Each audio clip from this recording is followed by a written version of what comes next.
The future of money isn't coming. It's already here. That's the bold claim from Coinbase, one of the world's biggest crypto platforms, in their new report titled, and I quote, "The future of money is here, and it's only just begun." Now, I don't say this often, but that might just be one of the best titles I've ever read. In today's deep dive, we're unpacking that entire report, from Fortune 500 adoption to stablecoins and tokenized real-world assets. We're covering how crypto is fixing broken financial rails, what's driving the institutional gold rush, and why regulation is the last missing puzzle piece. So, if you're ready to future-proof your financial brain, Bitcoin has been charging ahead, while most altcoins, not so much. And this has left many investors wondering, is the crypto bull market starting to run out of steam? Well, a recent report suggests that the answer is nope. This is digitalization, and you're watching the Coin Bureau, and let's jump in.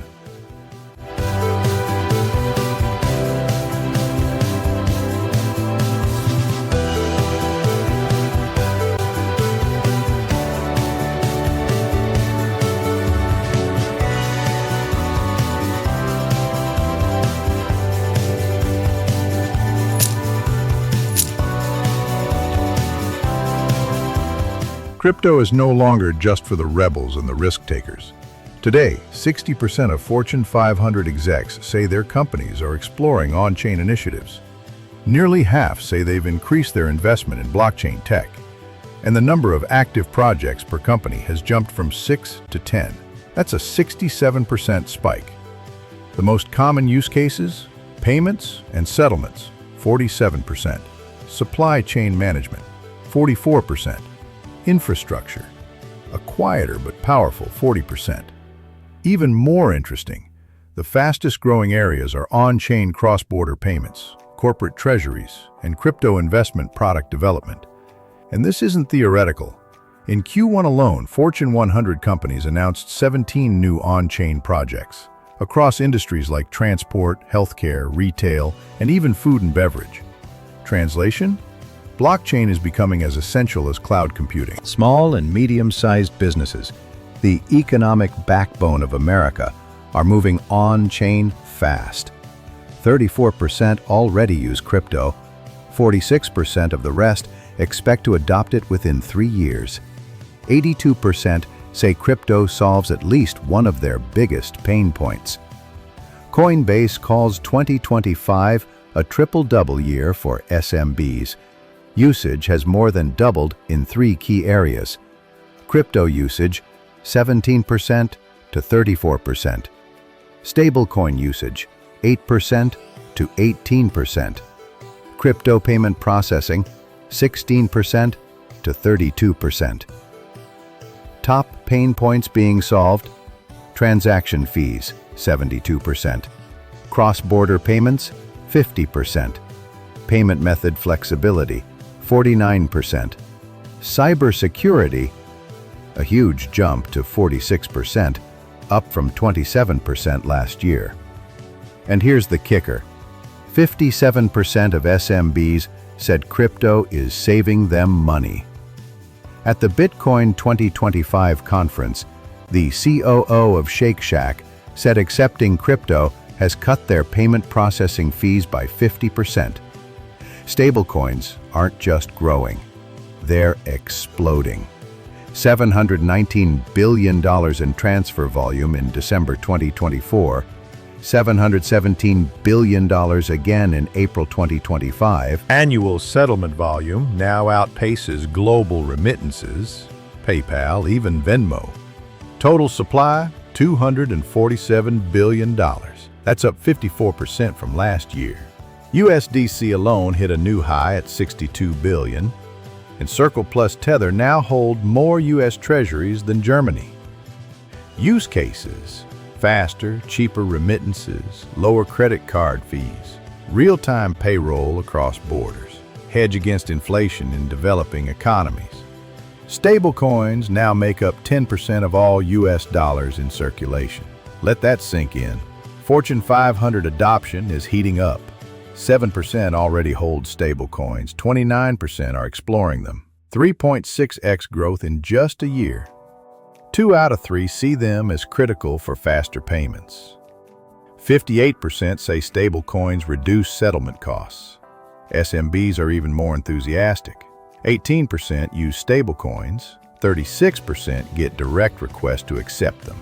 81% want to integrate them, up from 61% last year. Major milestones include Circle, launching a global remittance network.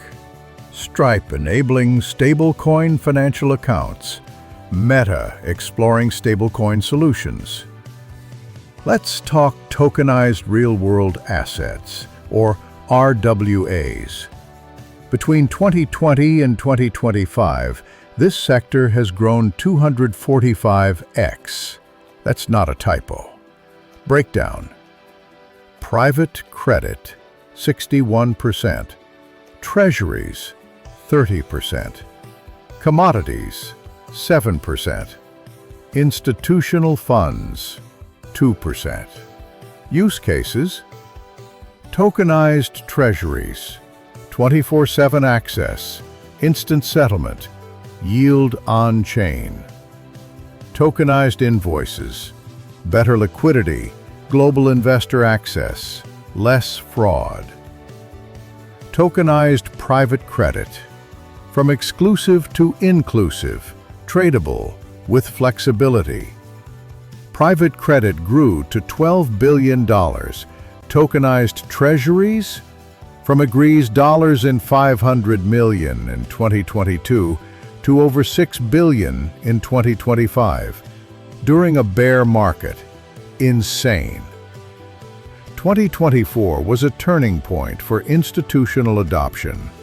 Spot Bitcoin ETFs hit $50 billion in inflows in 1 year. Ethereum ETFs brought in $3.5 billion in Q1 of 2025.